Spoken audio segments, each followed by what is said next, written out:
فضائل ذکر۔ معزز سامعین کرام، آج کی ویڈیو میں آپ لوگ کے ساتھ حضور اقدس صلی اللہ علیہ وسلم کا ایک پیارا حدیث مبارک ذکر کے حوالے سے شیئر کرنے والا ہوں۔ تمام اہل مسلم سے درخواست ہے کہ اس کو توجہ سے سنیے، اسی سننے اور دیکھنے میں ہماری ہی کامیابی ہے۔ بسم اللہ الرحمن الرحیم۔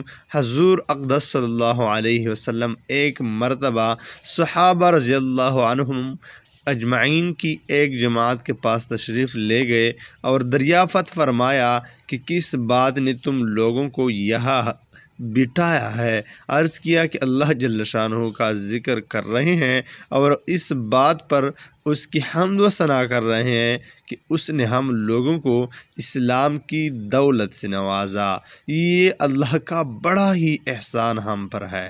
حضور صلی اللہ علیہ وسلم نے فرمایا کہ یا خدا کی قسم صرف اسی وجہ سے بیٹھے ہو؟ صحابہ رضی اللہ عنہم اجمعین نے عرض کیا خدا کی قسم صرف اسی وجہ سے بیٹھے ہیں۔ حضور صلی اللہ علیہ وسلم نے فرمایا کہ کسی بدگمانی کی وجہ سے میں نے تم لوگوں کو قسم نہیں دی، بلکہ جبریل علیہ السلام میرے پاس ابھی آئے تھے اور ایک خبر سنا گئے کہ اللہ جل شانہ تم لوگوں کی وجہ سے ملائکہ پر فخر فرما رہی ہیں۔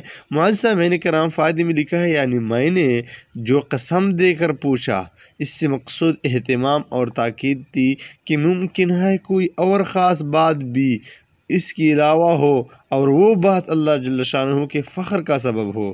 اب معلوم ہو گیا کہ صرف یہ تذکرہ ہی سبب فخر ہے۔ کس قدر خوش قسمت تھے وہ لوگ جن کی عبادتیں مقبول تھیں اور ان کی حمد ثنا پر حق تعالی شانہ کے فخر کی خوشخبری ان کو نبی صلی اللہ علیہ وسلم کی زبان سے دنیا ہی میں معلوم ہو جاتی تھی۔ اور کیوں نہ ہوتا کہ ان حضرات کے کارنامے اسی کے مستحق تھے۔ ان کے کارناموں کا مختصر تذکرہ میں نے اپنے رسالہ حکایت صحابہ میں نمونے کے طور پر لکھ چکا ہوں۔ ملا علی قاری رحمۃ اللہ علیہ فرماتے ہیں کہ فخر کرنے کا مطلب یہ ہے کہ حق تعالی شانہ فرشتوں سے فرماتے ہیں کہ دیکھو یہ لوگ باوجود دیکھے نفس ان کے ساتھ ہے، شیطان ان پر مسلط ہے، شہوت ان میں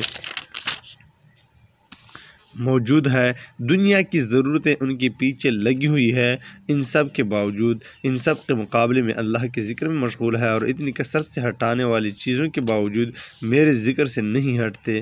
تمہارا ذکر و تسبیح اس لحاظ کی تمہارے لیے کوئی معنی بھی ان میں سے نہیں ہے، ان کے مقابلے میں کوئی چیز نہیں ہے۔ وآخر دعوانا الحمدللہ رب العالمین۔